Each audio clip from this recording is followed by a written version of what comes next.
ಈಗ ದ್ವಾದಶ ರಾಶಿಗಳ ವಾರದ ಫಲವನ್ನು ನೋಡುವಂತ ಸಮಯ. ಶ್ರೀಕಂಠಶಾಸ್ತ್ರಿಗಳಿದ್ದಾರೆ, ಬನ್ನಿ ನಿಮ್ಮ ಈ ರಾಶಿಯ ವಾರದ ಭವಿಷ್ಯ ಹೇಗಿದೆ ಅನ್ನೋದನ್ನು ನೋಡ್ತಾ ಹೋಗೋಣ. ಶಾಸ್ತ್ರಿಗಳೇ, ಮೊದಲ 4 ರಾಶಿಗಳ ಈ ವಾರದ ಫಲವನ್ನು ತಿಳಿಸೋದಾದ್ರೆ ಗಮನಿಸೋಣ. ಆಗಲೇ ಹೇಳಿದ ಹಾಗೆ ಕುಜನ ಸಂಕ್ರಮಣವನ್ನು ನಾವು ಈ ವಾರದಲ್ಲಿ ಕಾಣ್ತೀವಿ. ಈ ಕಾರಣದಿಂದಾಗಿ ಕುಜನ ಜೊತೆಗೆ ಚಂದ್ರನನ್ನು ಗಮನಿಸಿಕೊಂಡು ರಾಶಿ ಫಲವನ್ನು ನೋಡ್ತಾ ಹೋಗೋಣ. ಉಳಿದ ಗ್ರಹಗಳನ್ನು ಪರಿಗಣನೆ ಮಾಡ್ತಾ ಮೇಷರಾಶಿಯವರಿಗೆ ವಾರದ ಆದಿಯಲ್ಲಿ ಉದ್ಯೋಗದಲ್ಲಿ ತಕರಾರು ಸಂಭವ ಉಂಟಾಗುವ ಸಾಧ್ಯತೆ ಸೂಚಿಸ್ತಾ ಇದೆ. ಸ್ತ್ರೀಯರಿಗೆ ಆಲೋಚನಾ ಶಕ್ತಿ ಹೆಚ್ಚುತ್ತೆ. ಕಾರಣ ಪಂಚಮ ಸ್ಥಾನದಲ್ಲಿ ಚಂದ್ರ ಇದ್ದಾನೆ, ಚಂದ್ರನಿಗೆ ಪಕ್ಷದ ಬಲ ಇದೆ. ಹೀಗಾಗಿ ಸ್ತ್ರೀಯರಿಗೆ ಬುದ್ಧಿಬಲ, ಬುದ್ಧಿ ಚುರುಕು ಇದನ್ನೆಲ್ಲ ಕಾಣ್ತೀರ. ಬಂಧು ಮಿತ್ರರು ಸ್ವಲ್ಪ ಕಲಹದ ವಾತಾವರಣ ಇರ್ತದೆ. ಕಾರಣ ಮಾಂದಿ ಚತುರ್ಥದಲ್ಲಿ ಉದ್ಭವ ಆಗಿದೆ. ಮಾಂದಿ ಉದಯಾದಾಗ ಅಲ್ಲಿ ಕಲಹಗಳು ಏಳುತ್ತೆ. ಹೀಗಾಗಿ ಚತುರ್ಥ ಸ್ಥಾನವನ್ನು ಹೃದಯ ಸ್ಥಾನ ಅಂತಲೂ ಕರೀತಾರೆ. ಹೀಗಾಗಿ ಹೃದ್ರೋಗಗಳ ಬಾಧೆ ಉಂಟಾಗಬಹುದು. ಸ್ನೇಹಿತರಲ್ಲಿ ಕಲಹ, ಏನೋ ಅಸಮಾಧಾನ, ಏನೋ ಜಗಳ, ಇರುಸು ಮುರುಸು ಈ ರೀತಿ ವಾರದ ಆದಿಯಲ್ಲಿ ಕಾಣ್ತೀರಾ ನೀವು. ಅದು ಮಾಂದಿ ಕಾರಣದಿಂದಾಗಿ. ಮತ್ತು ಪ್ರಯಾಣದಲ್ಲಿ ತೊಡಕುಗಳು ಉಂಟಾಗ್ತಕ್ಕಂಥದ್ದು, ವಿಘ್ನಗಳು, ಮತ್ತಿನ್ನೇನೋ ರಸ್ತೆಯಲ್ಲೇ ಜಗಳ, ಕಲಹ ಮತ್ತೊಂದು, ಅಥವಾ ನೀವೇ ಸ್ಪೀಡಾಗಿ ಪ್ರಯಾಣ ಮಾಡಿ ಮಧ್ಯದಲ್ಲಿ ಜಾರಿ ಬಿದ್ದುಬಿಡ್ತಕ್ಕಂಥ ಸಾಧ್ಯತೆಗಳು, ಪ್ರಯಾಣ ಪ್ರಮಾದ ಅಂತ ಹೇಳ್ತಾರೆ. ಆ ರೀತಿಯ ಒಂದು ತೊಡಕನ್ನು ಕಾಣುವ ಸಾಧ್ಯತೆ ಇದೆ. ಸ್ವಲ್ಪ ಹುಷಾರಾಗಿರಿ. ಆದರೆ ಧನಾಧಿಪತಿ ಮತ್ತು ಕುಟುಂಬದ ಅಧಿಪತಿ ಶುಕ್ರ ಜನ್ಮದಲ್ಲಿರ್ತಕ್ಕಂಥ ತುಂಬ ಒಳ್ಳೆಯದು. ಹೀಗಾಗಿ ವಸ್ತ್ರ ವ್ಯಾಪಾರಿಗಳಿಗೆ ಹೆಚ್ಚಿನ ಅನುಕೂಲ ಇದೆ. ಕುಟುಂಬದಲ್ಲಿ ಸ್ತ್ರೀಯರಿಗೆ ಗೌರವ, ಮನ್ನಣೆ ಸಿಗ್ತಕ್ಕಂಥ ಸಾಧ್ಯತೆ ಕೂಡ ಇದೆ.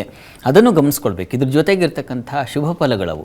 ಹೀಗಾಗಿ ಶುಭ ಫಲ ಇದೆ ಅಂದಾಗ ಮನಸ್ಸಿಗೆ ಒಂದು ನಿರಾಳತೆ ಉಂಟಾಗುತ್ತೆ. ಆ ರೀತಿಯಲ್ಲಿ ಶುಕ್ರ ನಿಮಗೆ ವಾಕ್ರಂಜನೆ, ಮಾತಿನಲ್ಲಿ ರಂಜನೆ ಉಂಟು ಮಾಡಿ ಅದರಿಂದ ಸಮಾಧಾನ, ಸಂತೋಷ ಕಾಣ್ತಕ್ಕಂಥ ಸಾಧ್ಯತೆ ಖಂಡಿತ ಇದೆ. ಚಂದ್ರನ ಬಲವು ಚೆನ್ನಾಗಿರೋದ್ರಿಂದ ಮಕ್ಕಳಿಂದಲೂ ಸಮಾಧಾನ, ಸೌಖ್ಯವನ್ನು ಕಾಣ್ತೀರ. ಈ ರೀತಿಯಲ್ಲಿ ಒಂದು ಉತ್ಕೃಷ್ಟವಾದ ಫಲ ಇದೆ. ಪ್ರಯಾಣ, ಹೃದಯ ರೋಗಗಳ ಬಾಧೆಗಳು ಮತ್ತು ಬಂಧು ಮಿತ್ರರ ವ್ಯತ್ಯಾಸ ಇವುಗಳನ್ನು ಬಿಟ್ಟರೆ ಉಳಿದ ಹಾಗೆಲ್ಲ ಚೆನ್ನಾಗಿದೆ, ಆತಂಕ ಬೇಡ. ಇನ್ನು ವಾರದ ಅಂತ್ಯ ಗಮನಿಸೋಣ.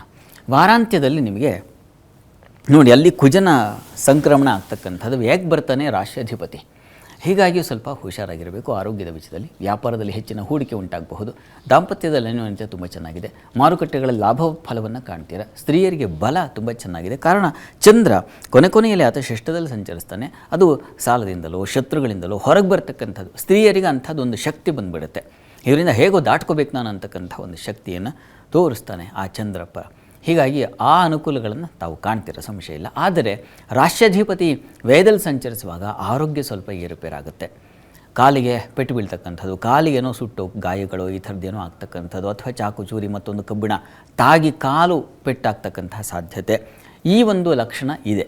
ಹೀಗಾಗಿ ಅಲ್ಲಿ ರವಿ, ಶನಿ ಮತ್ತು ಕುಜ 3 ಜನ ಸೇರಿದಾಗ ಪ್ರಮಾದ ಸಂಭವ ಉಂಟಾಗುತ್ತೆ. ಹೀಗಾಗಿ ಸ್ವಲ್ಪ ಎಚ್ಚರ ಇರಲಿ. ಮತ್ತು ಕರ್ಮಾಧಿಪತಿ ಶನಿಯು ವ್ಯಯದಲ್ಲಿದ್ದು ಜನ್ಮಾಧಿಪತಿಯು ವ್ಯಯದಲ್ಲಿದ್ದಾಗ ವೃತ್ತಿಯಲ್ಲಿ ಸ್ವಲ್ಪ ಅಲುಗಾಟ ಉಂಟಾಗ್ತಕ್ಕಂಥದ್ದು, ವೃತ್ತಿಯಲ್ಲಿ ಸ್ವಲ್ಪ ಮಟ್ಟಿಗೆ ಏನೋ ಒಂದು ಭಯದ ವಾತಾವರಣ ಉಂಟಾಗ್ತಕ್ಕಂಥದ್ದು, ಅಥವಾ ವೃತ್ತಿ ನಿಮಿತ್ತ ವೃಥಾ ಅಲೆದಾಡ್ತಾ ಇದ್ದೇನಪ್ಪ, ಏನು ಪ್ರಯೋಜನ ಇಲ್ಲ ಅಂತಕ್ಕಂಥ ಒಂದು ಮನಸ್ಸಿಗೆ ವ್ಯಥೆ ಉಂಟಾಗುವ ಸಾಧ್ಯತೆ, ಹೆಚ್ಚಿನ ಹೂಡಿಕೆಯ ಭಾರವೂ ಉಂಟಾಗ್ಬಿಡ್ತಕ್ಕಂಥದ್ದು ಇದನ್ನೆಲ್ಲ ಸೂಚಿಸ್ತಾ ಇದೆ. ಹೀಗಾಗಿ ಆ ಮಟ್ಟಿಗೆ ಸ್ವಲ್ಪ ಎಚ್ಚರಿಕೆ ಬೇಕು. ಕುಜ ನಿಮ್ಮ ರಾಶಿ ಅಧಿಪತಿಯಾಗಿರಬಹುದು, ಆದರೆ ವೇದದಲ್ಲಿ ಸಂಚರಿಸುವಾಗ ಸ್ವಲ್ಪ ತೊಂದರೆ ಮಾಡ್ತಾನೆ. ಹೀಗಾಗಿ ಸುಬ್ರಹ್ಮಣ್ಯ ಸನ್ನಿಧಾನಕ್ಕೆ ಸ್ವಲ್ಪ ಗೋಧಿ, ತೊಗರಿ ಮತ್ತು ಎಳ್ಳು 3 ಗ್ರಹಗಳಲ್ಲಿದ್ದಾವೆ ವ್ಯಯದಲ್ಲಿ ಪಾಪಗ್ರಹಗಳ ಸಂಚಾರವಾಗುವಾಗ ಆ ಗ್ರಹಗಳಿಗೆ ಆರಾಧನೆ ಮಾಡಬೇಕು.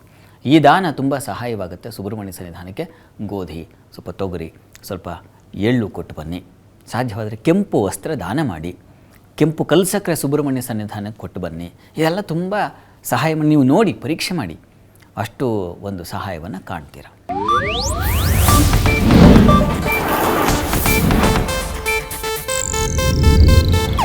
ಇದು ಏಷ್ಯಾನೆಟ್ ನ್ಯೂಸ್ ನೆಟ್ವರ್ಕ್ ಪ್ರಸ್ತುತಿ.